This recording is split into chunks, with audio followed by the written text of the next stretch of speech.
தூதரே, உம்முடைய இறைவனிடமிருந்து உம்மீது இறக்கி அருளப்பட்டவற்றை மக்களுக்கு எடுத்துரைத்து விடுவீராக. நான் உங்களுக்கு என்ன ஆயத்தை இறக்குறேனோ அதை பப்ளிக்காக நீங்கள் டிக்ளேர் பண்ணணும். இவங்கள மாதிரி உள்ளே வச்சுக்கிட்டு இவங்களோட வச்சுக்கிட்டு பப்ளிக்கு சொல்லாமல் அந்த மாதிரிலாம் நீங்கள் நடந்துக்கூடாது. நீர் அவ்வாறு செய்யாவிடில் அவன் வழங்கிய தூதுத்துவத்தை பொறுப்பை நிறைவேற்றியவராக மாட்டீர். அந்த மாதிரி சில வசனங்களை நீங்கள் சொல்லாமல் விட்டுட்டீங்க அப்படின்னா என்னுடைய அந்த வேலையை நீங்கள் சரியாக செஞ்சதாக ஆக மாட்டீங்க. அல்லாஹ் உம்மை மனிதர்களின் தீங்கிலிருந்து காப்பாற்றுவனாக இருக்கிறான். உங்களுக்கு எதிராக நிராகரிப்போருக்கு வெற்றிக்கான பாதை அல்லாஹ் ஒருபோதும் காண்பிக்க மாட்டான்.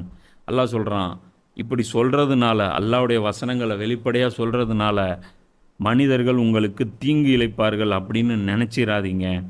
நான் காப்பாற்றுவேன். புரியுதா? இதுதான் அல்லாஹ்வுடைய வாக்குறுதி. அல்லாஹ்வுடைய வேலையை நம்ம கரெக்டாக செஞ்சால் அல்லாஹ் நம்மளை பாதுகாப்பான். ஏன்? நம்ம அல்லாஹ்வுக்காக வேலை செய்கிறோம். நம்மளை அல்லாஹ் அழிச்சிட்டா வேறு அல்லாஹ்வுக்கு வேலை செய்கிற ஆட்கள் ஏற்படுத்துறது கஷ்டம். நம்ம வேலை செய்யலைன்னா தான் மாற்றுவேன்னு அல்லாஹ் சொல்கிறோம். முன்னாடி சொன்னால, உங்களுடைய தீனை நீங்கள் மாற்றிக்கொண்டால் உங்களை போக்கிவிட்டு வேறொரு சமுதாயத்தை கொண்டு வரும். வேலை செய்யும்போது அது பண்ண மாட்டான். ஏன் பண்ணுவோம்? சில சோதனைகள் வரும், சில பிரச்சனைகள் வரும். அது நம்மளை இன்னும் மோல்டு பண்ணும். அப்போ இந்த போட்டா போட்டி இருக்குது பாரு, இதுதான் மனுஷனை உந்தும். இந்த தீய சக்திகள் இவங்க ஒரு பக்கம் இருக்கும்போது இவங்க நம்மளை வீக் பண்ண முடியாது. இவங்க நம்மளை ஸ்ட்ராங் பண்ண போகிறாங்க.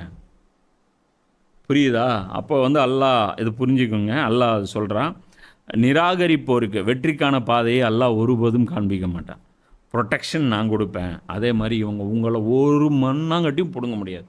அதான் அல்லாஹ் சொல்கிறேன். நீங்கள் தைரியமாக, நீங்கள் கம்மியாக இருப்பீங்க, நீங்கள் பலவீனமாக இருப்பீங்க, உங்கள்கிட்ட சோர்ஸ் கம்மியாக இருக்கும், ஆனால் உங்களை ஒன்றும் பண்ண முடியாது. எல்லாம் பயத்தை போடுவோம்.